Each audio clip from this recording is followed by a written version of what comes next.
ሰላም ሰላም ሰላም ውድና የተከበራችሁ የሙ ቻናል ተከታታዮች በሙሉ እንኳን ደህና መጣችሁ። በያላችሁበት ዓለም ዳርቻ ሰላማችሁ በዘት ተረፍረፍ ይበልልኝ። እንግዲህ ቤተሰብ ስለዘገየው እጅግ በጣም ይቅርታ፣ ትንሽ ቢዚ ነበርኩና ያው ትናንት ቡታጅራ በተፈጠረው ነገር በጣም ብዙዎቻችሁ ደንግጣችኋል፣ ሰግታችኋልም። እኔም ደግሞ ቲክታክ ላይ ስገባም ያው የእሳት አደጋ ሸር ተደርጎ ምናምን አይቻለው። ነገር ግን ጦርነቱ ምኑም እንግዲህ ማንም ምንም አልሆነም፣ እግዚአብሔር ይመስገን። ያው የተወሰኑ ሰዎች ተጎድተዋል፣ ነገር ግን ብዙዎቻቸው ደህና ናቸው። እግዚአብሔር ይመስገን። ያው ትናንት በጣም ትንሽ ከባድ ስለነበር ማንም ከቤቱ አልወጣም ነበረ ማለት ነው። ዛሬ ግን ሁሉም ሰላም ነው፣ እግዚአብሔር ይመስገን። ወደ ሰላሟ ተመልሳለች ቡታጅራ ማለት ያው የሆነ ነገር ሊኖር ይችላል፣ ነገር ግን ሁሉም ሰው ከቤቱ ወጥቷል ማለት ነው። ትናንት ግን ከቤታቸው አልወጡም ነበር፣ ያ ነው ያለው መረጃ። በመቀጠል ግን እንግዲህ እንደምታዩት ጨረቃዎቼ ሙሽዬ ጋር እምር ድምቅ ብሎባቸው ሸብረቅ ብሎ መጥተዋል። ሙሽዬ እንደምታዩት ቡራም ሳም እያደረጋት፣ ቅምጥሌም ደግሞ ሳም እያደረገቻት፣ እንዲሁም ደግሞ መሀላቸው ላይ አድርገዋት ፏ ብለው መጥተዋል። እንዲሁም ደግሞ እንደምታቸው ቅምጥሌና ቡራ እቅፍቅፍ ተከፍቀፍ ብለው ስሬስም ገጭተው መጠዋል ማለት ነው። ዌልካም ብለናል፣ እንኳን ደህና መጣችሁ። እንደዚህ አይነት ፎቶ ያው እውነት ለመናገር አልጠበቅኩም ነበር ኢንስታግራም ፖስት ይደረጋል ብዬ ማለት ነው። ግን ስገባ ፖስት የተደረገ ስላየው እጅግ በጣም ደስ ብሎኛል። እንኳን ደስ አላችሁ እና ደግሞ በጣም ብዙ ነገር እየተፈጠረ ነው። በጣም ብዙ ነገር እያየን ነው። ያው እንግዲህ ቤተሰብ ልቦና ብንገዛና ልብ ቢኖረን በጣም ጥሩ ነው። ይኸውላችሁ ጨረቃዬ ማንንም ማትነካ ጨዋ፣ ንጹህ፣ ጽድት ያለች ወርቅ ሴት ነች። ገባችሁ? ከብዙ ነገሮች ጽድት ብላ የምትሰራ ልጅ ነች። እኔ ይኸውላችሁ የሆነ ሰው እንድነካት አድርጉኝ እመቤቴን ነው ብላችሁ በጣም ነው የሚያስጠላው። የሩታ ፋሚሊ ነኝ እያላችሁ ቅምጥሌን የማይሆን ነገር እያደረጋችሁ ኖርማል መዘቅዘቅም እኮ ያለ ነው። ግን ያዘቃዘቃችሁና ፎቶዋን እንዴት እያደረጋችሁ እንደምዘቀዝቁት እናንተ ታውቃላችሁ። ስለዚህ ስርዓታችሁን ያዙ። ሲቀጥል ደግሞ የሀይሚን ቤተሰቦች መዘቅዘቅ ትችላላችሁ፣ የብሩካን ቤተሰቦች አትዘቅዝቁ ምናምን የሚል ድምጽም ሰምቻለሁና እናንተ አይደላችሁም ሲጀመር የእንትራን ቤተሰብ ዘቅዝቁ አትዘቅዝቁ እያላችሁ ምርጫ የምትሰጡት ማለት ነው። ሲቀጥል ደግሞ ይሄ የተከበረና የሚወደድ ቤተሰብ ነው። ዝም ብሎ የሆነ እንደናንተ የማይረባ ቤተሰብ አይደለም። እውነቱን ልንገራችሁ ከተባለ ማለት ነው። እናንተ አስተዳደጋችሁ ስለሚያሳይ አስተዳደጋችሁ በጣም በተንኮል የተሞላ ስለሆነ ተንኮላችሁና ቅናታችሁ በጣም ደንበር አለፈና እንዴት ሆነ አይምሯችሁን በጣም በማይሆን ነገር ተቆጣጠረው። ገባችሁ? ብትችሉ የሰው ልጅ ከዚህ ምድር ላይ መቆጣጠር የምንችለው ከዓለም ላይ ራሳችን ነው። እኔ ራሴ እንደፈለኩ መቆጣጠር እችላለሁ። ይሄንን ቪዲዮ አልሰራም ካልኩኝ አልሰራም። በቃ ምን ብዙ ነገር ራሴ መቆጣጠር እችላለሁ። ሌላን ሰው ግን መቆጣጠር አልችልም። እየመሰለን ነው እቴን እቆጣጠራለሁ ወንድሜ ልጅን የምንለው እንጂ ማንም ሰው በራሱ አይምሮ ተመክቶ ወይ ደግሞ በራሱ አይምሮ ተነድቶ ብዙ ነገር ላይ ያደርግ ይችላል። ከናንተ ጀርባ ማለት ነው። የሆነ እንትናይን ነገር አያደርግ ምናምን ብላችሁ ግን ከናንተ ጀርባ ብዙ ነገሮች ሊካሄዱ ይችላሉ። ስለዚህ ስነ ስርዓታችሁን ያዙ፣ አትጨማላለቁ ማለት ነው። ጨረቃ ፋሚሊ ለመበጥበጥ የመጣችሁ በጣም ብዙ ሰዎች ስላላችሁ አንድ ሰው 3-4 አካውንት እየከፈታችሁ ነው ይሄንን ነገር የምታደርጉት። 3 ሰዎች ይዘቀዝቃሉ፣ 4 ሰዎች ይዘቀዝቃሉ የሚባሉት እነዚህ ሁሉ አንድ ሰዎች ናቸው። ገባችሁ አይደል? አንድ ሰው በጣም ብዙ ፌክ አካውንት መክፈት ስለሚችል ያን ፌክ አካውንት እየተጠቀማችሁ ማይሆን ነገር ታደርጋላችሁ። ነገር ግን ሁሌ እንደምላችሁ በስውር ያደረጋችሁት ክፋት በአደባባይ ወጥቶ ያዋርዳችኋል። ይሄንን ጠብቁ። አንድ ቀን ፈጣሪው ለምን እናደረኩላችሁ የምታለቅሱበት ቀን አለ። ስለዚህ ልቦና ግዙ። ማንም በሰራው ድራማ ማንም በሰራው ስራ ምን ታድርግሽ ቅምጥሌ እንዴ? ማንም እኮ ለዶራሩ ነው አይደል የፈለገውን ድራማ የሚሰራ። ስለዚህ ስርዓት ያዙ። ሩታም ደግሞ ነፍሰ ጡር ነች። ምን አደረገቻችሁ? ለምንድን ነው ሩታን የምትዘቀዝቁ? ቅምጥሌን የምትዘቀዝቁ? አይመለከታችሁም። የሩታ ፋሚሊ ነኝ ብለሽ ቅምጥሌን የምትዘቀዝቂ አይመለከትሽ። ምን አገባሽ አንቺ? እሷ በሰራችሁ ድራማና እሷ ለራሷ ዶራር በሰራችሁ ስራ ለምንድን ነው ሌላ ሰው የሚወቀሰውና የሚሰደበው? እንዴ ሩታ ደግሞ የፈለገችውን ነገር መስራት ትችላለች። እናንተ ምን አገባችሁና ነው የምትዘቀዝቋት? የሰው ልጅ ዩቲዩብ ቻናል የሚከፍተው ወይ ደግሞ ቲክታክ ፔጅ የሚከፍተው እኮ ሊሰራበት ነው አይደል? ሰርቶ ከተለወጠበት ሰርቶ ገቢ ካገኘበት የፈለገውን ይስራ። ማየት አለማየት መብታችሁ ነው። ግን ሰውን መዘቅዘቅ መሳደብ ግን መብት የላችሁ። እውነት ለመናገር ማለት ነው። ማንም መብት የለውም ማንንም የመስደብ የማንቋሸሽ። እንዴ እሱ የፈለገችውን ነገር መስራት መብቷ ነው። እነሱ ዛፏፈሽ ይላሉ፣ እናንተ እዚህ ትብላላላችሁ። ስደት ላይ ሆናችሁ ማለት ነው። እነሱ እዛ በዓላቸው እንዴት እያከበሩ እንደሆነ ብታውቁ ማለት ነው።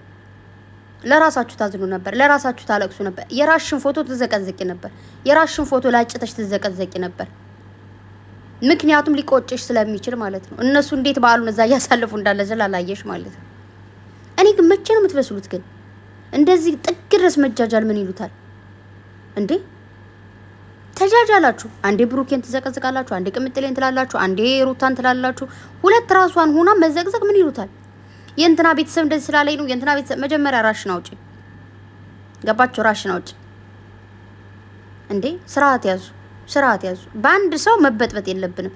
እዛ 4-5 ሰው እየዘቀዘቁ ነው አትበሉ። እየዘቀዘቀች ነው በሏት። አንዴ ሰው ነች እንዴ የምታደርገው 100%። በጣም ብዙዎቹ የብሩኬ ቤተሰቦች የራሳቸውን ችለው እግዚአብሔርን ነው የምላችሁ ማንንም ሳይነኩ ወርቅ የሆኑ ፍቅር የሆኑ እህቶች አሉት። በቃ ምንም ማንም አይደርስባቸው ማለት ነው። የቅምጥሌም ደግሞ ማንም ምንም ሊደርስባቸው ማይችል ራሷን ብቻ ይዘው የተንቀሳቀሱ ያሉ ምርጥ እህቶች አሏት። ማንም ሊደርስባቸው ማይችል። እንዲሁም ደግሞ ሁለታቸውን ደግሞ አሁንም ይዘው እየሄዱ ያሉ በጣም ምርጥ ደግሞ አሁን ጨረቃ ፋሚሊ ያሉ። ያ ማለት ያይም የብሩኬ ቤተሰብ ሲባል ደግሞ ጨረቃ ፋሚሊ አይደሉም ማለት አይደለም፣ ናቸው። ግን መብታቸው ነው። በነገራችሁ ላይ የፈለጉትን ፎቶ ፖስት ማድረግ፣ ብሩኬን መፖስት፣ ቅምጥሌን መፖስት መብታቸው ነው። ኤቭሪዋን ግን ምንድነው ቅምጥሌን ስትፖስቱ ብሩኬ መተቸት አይቻልም፣ ብሩኬን ስትፖስቱ ቅምጥሌን መተቸት አይቻልም። ገባችሁ? ያ ነው እንጂ የፈለጉትን ቻናላቸው ፔጃቸው ነው። ለምንድነው እኔ ፖስታችሁ? ለምንድነው ማንንም መስማት ማዳመጥ ሊኖርባቸው አይገባም። ግን አንዳቸውን ዝቅ አንዳቸውን ከፍ እያደረጉ አይደለም። ብሩኬን መዘቅዘቅ አይቻልም፣ ቅምጥሌን መዘቅዘቅ አይቻልም፣ መሳደብም አይቻልም። አንዳቸውን ስትፖስቱ አንዳቸውን የሆነ ምንድነው የሚባለው የሆነ ጽሁፍ ነገር አድርጋችሁ አሽሙር መናገር ማለት አይቻልም። ከአሽሙር ውጭ ሆናችሁ ግን የፈለጋችሁ የሰው ልጅ የወደዱን ወዶ መኖር ይችላል። እንዴ ግዴታ እኔ የምወደውን ሁሉ ውደድ ብዬ ላስጨንቀው አልችልም። እኔ መጣላውን ጥላልኝ ብዬ ላስጨንቀው አልችልም። አንዳንድ ሰዎች ደግሞ አላችሁ እኛ ማን ወደውን ሰው ለምን ፖስትሽ እሪ፣ እኛ ምን ወደውን ሰው ለምን ፖስትሽ እሪ። እናንተ ደግሞ ሆዋሪዩ እናንተ ማን ናችሁ? እኔ የምፈልገው ነገር የማድረግ ሙሉ መብት አለኝ ባይዘው ወይ ማለት ነው። ማየት አለማየት ደግሞ የማንም ሰው መብቱ ነው። ገባችሁ? አሁን እኔ ማልፈልገውን ሰው አላይ እመቤቴን ነው የምላችሁ። አላይምም ያን ሰው አልተቸውም። የሆነ በቃ ምን ልበላችሁ፣ አሁን ለምሳሌ ዩቱብ ላይ ገብታችሁ ብዙ ነገር ታያላችሁ አይደለ? ድራማ በሉት ምን በሉት የሆነ ማትፈልጉት ሰው እኔ ድራማ ራሱ ማለት ነው ማልወዳቸው ሰዎች ካሉበት አላይ ጥንቅር ብሎ ይቀራል። በቃ እኔ ለምን አይቸናድዳለሁ? እምወዳቸው ሰው ካሉ ደግሞ ሰዓት አበቀጥቻ ያለው ያን ያለው ነገር ሁሉ ነገር በእጃችን ነው። ዋይፋይ የኛ ነው፣ ዳታ ሚሆን የኛ ነው፣ ስልካችን የኛ ነው። እኛ ነው ራሳችን እንደፈለግን እናንቀሳቀሰው። ራሳችን እንደፈለግን አይተን አሳይተን ከዛ ደግሞ ምንድን ነው። ስለዚህ ታያንች ሰው ማለት ነው። ፈጣሪ ደግሞ እጅሽን ሰጥሻል። እሱ እንዳትረሽ። በወንድምሽ ይቀጣሻል፣ በአባትሽ ይቀጣሻል፣ በእናትሽ ይቀጣሻል፣ በልጆችሽ በራስሽም ይቀጣሻል። ያላችሁ ስደት ላይ ነው። እባካችሁ አሁን ላይ ስደት ላይ በጣም አይደለም ስደት ላይ አገር ቤትም በጣም ብዙ ነገሮች እየተፈጠሩ ነው እንደምታዩት። ትናንታው ምንም ነገር የማያውቁ ሰዎች አገር ሰላም አማን ተብሎ ነው እንግዲህ ወደሆኑ እንደዛ ጦርነት፣ ተኩስ፣ እሳት ቃጠሎ ምናምን እየደረሰው ገባችሁ? አሁን እኔ እዚህ ጋር ቁጭ ሙት ትልል ይችላል። ማን ያውቃል?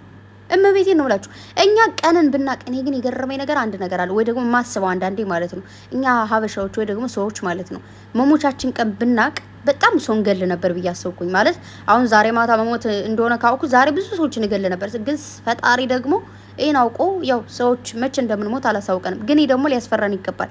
እስከ ኃጢአት እንዳንሞት ሰው ይሄ ሞት ይፈራል ብዬ አላስብም። ሰው ትፈራላችሁ እንዴ? እኔ ሞትን ምንም ነው ማልፈራው። ግን ምንድነው የምፈራው? ብዙ ኃጢአቶች አሉብኝ። እነዛን ኃጢአቶች ሳልታጠብ ሳልጸዳ መሞት አልፈልግም። ከዛ ውጭ ግን ሞት ነው። ምንድነው? ምንም ሌላ ነገር እኮ የለውም። ትሞቻለሽ፣ ታርፊያለሽ በንጹህ እንትንሽ ከሞትሽ። ግን እዚህ ጋር እየለፈለፍኩ እየቃዠው ብዙ ነገሮችን አድርጌ ስሞት ደግሞ ምድር ላይም ስቃይ እዛም ስቃይ።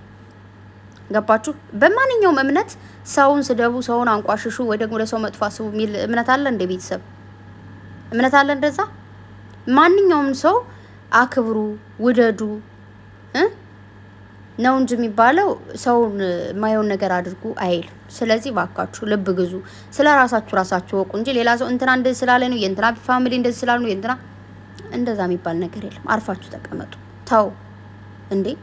እኔ እኮ እግዚአብሔርን በስመ አብ ወልድ መንፈስ ቅዱስ እኔ ሰው ራሱ እንዴት እንደሚያስጠላ እንዴት አድርጋችሁ እንደዛ አድርጋችሁ እንደልዘቀዝቁ እንደምትችሉ እናንተማ አውሪ ናችሁ። ሰው አይደላችሁም። ሰው አይደለሽም። እራስቸው ሰው አይደለሽም። አንቺ ያው ሁለት ናችሁ። አንዲቱ የቅምጥሌ ቤተሰብ ነኝ ብለሽ አንዲቱ ደግሞ የሩታ ቤተሰብ ነኝ ብለሽ ስለሆነ ሁለታችሁም አይመለከታችሁም። ስለ ሁለታቸው አንድ ናቸው። ሩታም ቅምጥሌም አንድ ናቸው። ምንም የሚከፋፈል ነገር የላቸውም። የወንድም ሚስት ነች ሩታም፣ ቅምጥሌም ደግሞ የወንድሟ ምንድነው የባሏ እህት ነች። ባለፈው አታስታውሱም እንዴ 400,000 ሲገባ አብርሃም ማንም ሰው ሜሽን ሳያደርግ ሩቲን ቅምጥሌ ነሽ ሜሽን አድርጋ እሷንም እሱንም ሜሽን አድርጋ ኮንግራ ያለቻቸው ነው። እንደዚህ የምታገናዝብ ልጅ ነች። ገባችሁ አይደል? ከዚህ በፊት አሁን ጊዜውና ቦታው ስላልተመቻቸላቸው እንጂ ብዙ ነገሮችን አብረው አሳልፈዋል። ቅምጥሌ ለሩታ እስከ መግጠም ግጥም እስከ መግጠም ብዙ ነገሮች ማለት ነው። ገና ብዙ ነገሮች ደግሞ ያሳልፋሉ። ስለዚህ አትንቀዥቀዡ፣ አትቅለብለቡ። ትናንት አይታችኋል። ጀማው እንዳለ ተሰብስቦ ምናምን በቃ እንዴት አድርጌ ልንገራችሁ? የሆነ ነገር ስታዩ ትናንት እንትና ተጣልቷል እንደዚህ እኮ ነው ያላችሁ እናንተ እዚህ ትናዘዛላችሁ፣ እዛ ደግሞ ሌላ ፓርቲ ማለት ነው። ስለዚህ አርፋችሁ ተቀመጡ። ብዙ ነገሮች እናንተ ማታውቁት ነገር አለ። ስለ አንዳንድ ነገሮች ስለሚደረጉ ነገሮች ብነግራችሁ አፋችሁን ይዛችሁ ዝም ነው የምትሉት። ግን ያን ሁሉ መናገር አልፈልግም። ገባችሁ? ስለዚህ ወደማይገባ መንገድ መግባት አልፈልግም። ምንም ነገር መናገርም ማውራትም አልፈልግም። ነገር ግን ቅምጥሌንም ሙሽዬንም ቡራንም ጋሽዬንም የሀይሚዬ እናትንም ማንንም ሩታንም አብርሃምንም ማንንም የመንካት የመዘቅዘቅ የመሳደብ የማንቋሸሽ እንደዚህ የመላጨት አቅምም መብትም የላችሁ እናንተ። ፈጣሪ ሆይ አምላክ የተመስገን። እንደው ነፍሳችን በሰው እጅ ባለመሆኑ እመቤቴን ሁሌም ነው ደስ የሚለኝ የኔ ጌታ። በእነሱ እጅ እኮ ቢሆን አንድ ቀን ነው የሚገሉ። አንድ ቀን እንደው ዛሬ በጣም ሰው ይሞት ነበረ በአንድ ቀን። ግን ቸሮ መድኃኔዓለም ደግሞ ነፍሳችንም ጽድቁንም ኃጢአቱንም ጥሩ ነገርንም መጥፎ ነገርን በሱ እጅ አደረገልን። አያችሁ አይደለ? አቤት የፈጣሪ ስራ። እንደናንተማ ቢሆን በጣም ከባድ ነበር። ግን እንደ ፈጣሪ ስራ ደግሞ እንደምታዩት እዚህ ጋር እንግዲህ ሙሽዬን እያደረገቻት ነው ቅምጥሌ። ቡራ ደግሞ አሁን ሙሽዬን እያላት ነው እንደምታያቸው። አያችሁ በልጆቿ እየተሳመች ማለት ነው። ወርቅ ሆኑ በቃ እንዴት ብዬ ልንገራችሁና እግዚአብሔር አምላክ ፍቅራችሁን ከዚህ በላይ ከፍ ያደርግላችሁ። የሰው መውደዱን ያድላችሁ። እንደው እስከ መጨረሻው በሰው መውደድ ተወደዱልኝ። እግዚአብሔርን ሰው ሲወድ ነው ፈጣሪ ሲወዳችሁ ነው ሰው የሚሰጣችሁ። ገባችሁ እንጂ ሌላ ወሬ አያስፈልግም። ለማንኛውም አርፋችሁ ተቀመጡ፣ አትቅለበለቡ። እኔ ነኝ እንትና ቤተሰብ ማንም ባይዘወይ የሩታ ቤተሰብ የጨረቃ ፋሚሊ ነው። ግሪስ ፋሚሊ ጨረቃ ፋሚሊ ነው ስም ስለተወጣለት እንጂ እኮ አሁን ለምሳሌ የግሪስን ፋሚሊ ሰብስክራይብ ያላደረጋችሁ አላችሁ። ጨረቃ ፋሚሊ ሆናችሁ ጨረቃ ፋሚሊ ሆኖ ማን ነው ግሪስ ፋሚሊ ሆኖ ደግሞ ጨረቃ ፋሚሊ ሰብስክራይብ ያላደረጋለ ሁሉም አንድ ነው፣ አንድ ቤተሰብ ነው። ዝም ብላችሁ አትቃዡ፣ አርፋችሁ ተቀመጡ። ኦኬ ልቦና ግዙ ላችሁ ፈልጋለሁ። በተረፈ እንደዚህ ምር እንዳለባችሁ ኑሩልኝ። ወዳችኋለሁ። መልካም ጊዜ ይሁንላችሁ።